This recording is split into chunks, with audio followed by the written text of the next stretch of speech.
How do you always talk me into doing crazy things? I asked my best friend, Memphis, a total blonde bombshell walking 5'11" on petite feet. How is this crazy? We are literally going on an only girls cruise for a month. There will be naked pool parties, alcohol, random hookups and tons of lesbians. Memphis giggled and added, "Okay, you are right, Juniper. This is a bit crazy, but this is going to be a blast. We are both lesbians but the complete opposite of one another." Memphis is a long-haired blonde with brown eyes, while I'm standing with short dark hair and blue eyes. Memphis loved shopping and fake pink nails, while I liked leather jackets and skinny jeans. Hello, Darling is the cruise that was just sent out for only females. It was like no other kind of cruise ship before because nothing was off limits, with very little rules, and the ship would never stop for a full month besides when gas was needed, and even then, no one was allowed off the ship. Ugh. Mom, seriously, calm down. It is not that big of a deal. Choosing to go on a month cruise with my mom was probably one of the worst things I have ever agreed to.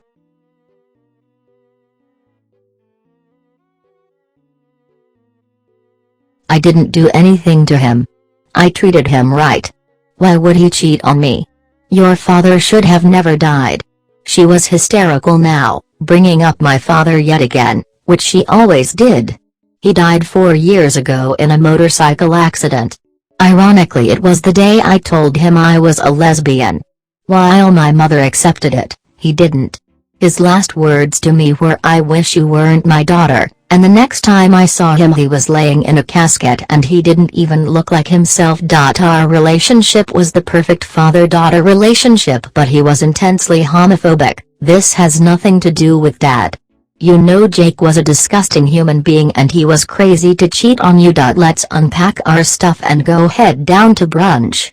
They are gonna have your salmon toast, your favorite. I was always the one trying to pick my mom up when she was sad.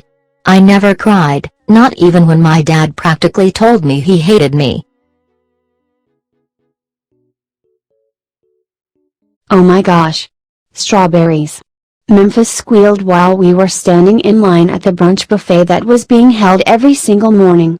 I questioned why they called it a brunch if it was so early, till I turned the corner and saw that they were also serving lunch. Gathering our food, I notice a girl who is overly attractive spooning grits onto her plate, so I do what I do best, put on my charm. "Come here often?" I asked her with my sweet charisma, knowing for sure she was gay. She giggled, which I knew she would, and responded with no, but my boyfriend back home wishes he did. And then she walked away. Okay, that was a shot to the heart because normally I can get any girl I want and my gaydar is normally on point. I'm not a cocky person, girls just cannot resist me.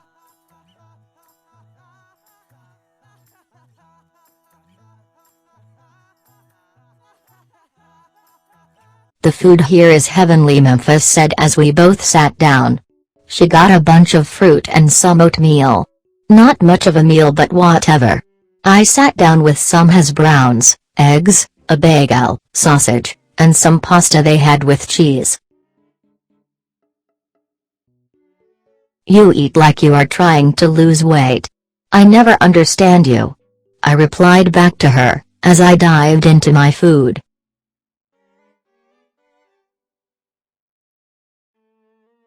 I need to watch my figure. Eating food like what you have on your plate will only cause you to die sooner, and you know that. She picked at her fruit.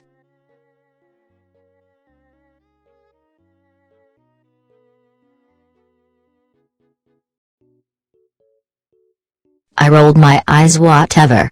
This food tastes better than that crap, and you only live once, I said, pointing to her plate.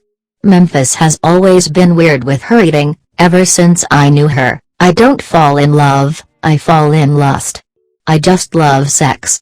I am a sexual person who enjoys making other girls feel good. The room was big, looked like about 500 passengers could fit in here happily, but there was only about 100 of us or less, easily. I wonder why not many people decided to come here. Not many people want to talk in front of a huge crowd, I guess. I'm surprised you wanted to come. I said to her, knowing Memphis could sometimes be a bit shy. We are going to be here for a month, so I just figured why not? She said, and her eyes trailed off and added, look at that girl. She has enough ass for you and I both. Memphis loved girls with a little bit of meat on them. She giggled a bit, but I saw something in her eyes that made me realize she wanted to lay that girl down in a bed. She probably isn't even gay. You know I have a horrible gaydar. What she said was true. She always was attracted to the straight girls. But who cares?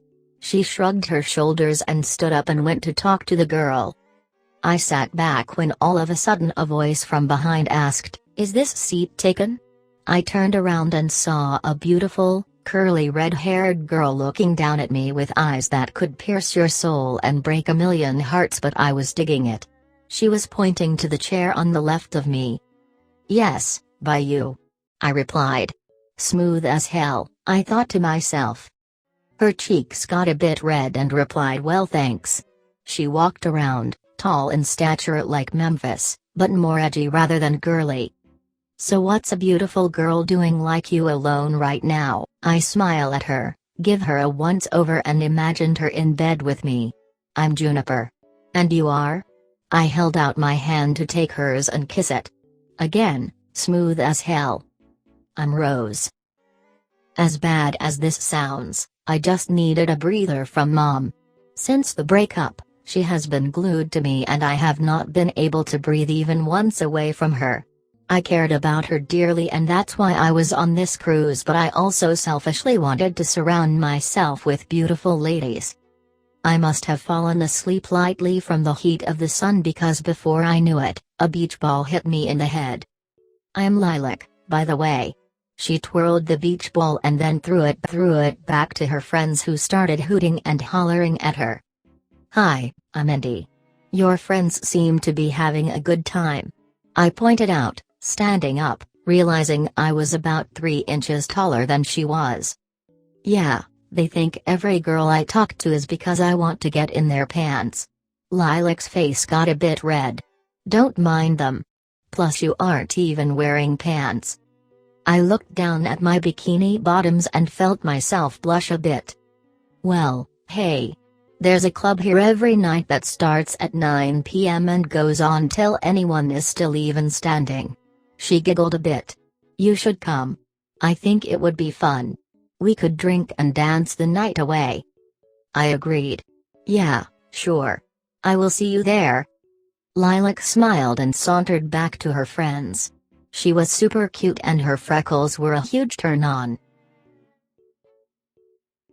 After sitting here for almost an hour, I couldn't 100% focus on this get to know your fellow passengers game because Rose's leg gently touched mine ever so often, which made me feel warm and tingly. Then kissing her was seriously all I could think about, or wondering how soft her skin would feel underneath mine. I decided to go next because Rose didn't seem like going yet. I have 3, so let's cut this to the point. 1, I am left-handed, although I do use my right hand for certain things. 3, I love the ladies. I grinned and made sure Rose saw. I was not sure if Rose liked girls or not, but I definitely wanted her to know. Rose smiled and began her 2 facts. I'm you also lady lover. Oh, and I break hearts. She grinned back, although it seemed like she was just joking, but I was not entirely sure. She was a girl like me, someone who played hard to get, but also a girl who was a tease and willing to show it.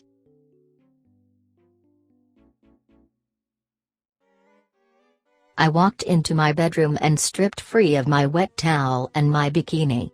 I looked in the bathroom mirror and admired my beauty. I am not conceited in any way. I just know that I am attractive and I am really not afraid to admire that, shamelessly.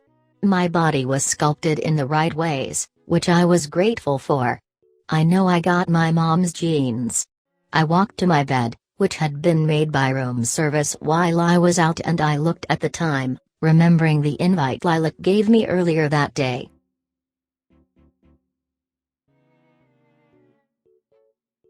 Clubbing was definitely something I did back home.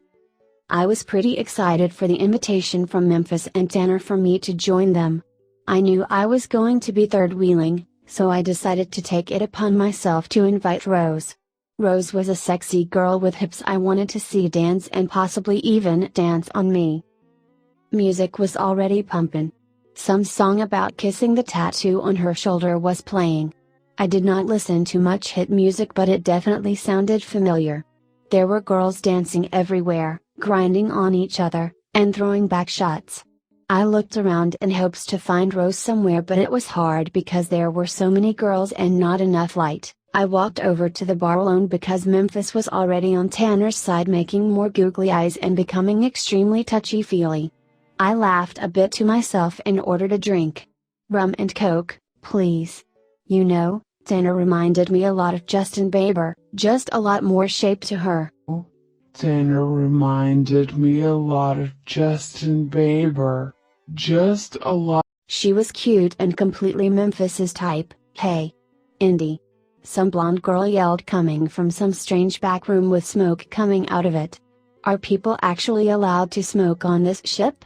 She came up to the beautiful girl before me and wrapped her arm around her. Hey, Lilac. I could barely see them, but I'm assuming Lilac was the smoker, who definitely smelt of smoke, and Indy was the beautiful girl. Come on, let's go. Just then, Indy was pulled into the dance floor with Lilac and I was there, standing alone. I thought I saw her wave back at me. I suddenly forgot of Rose. Let's go back to my room, Lilac suggested while pulling me closer into her. I was not entirely ready to leave just yet, but she seemed really eager and I did like the way her hands felt on my body. Okay, sure, I replied, smiling back at her.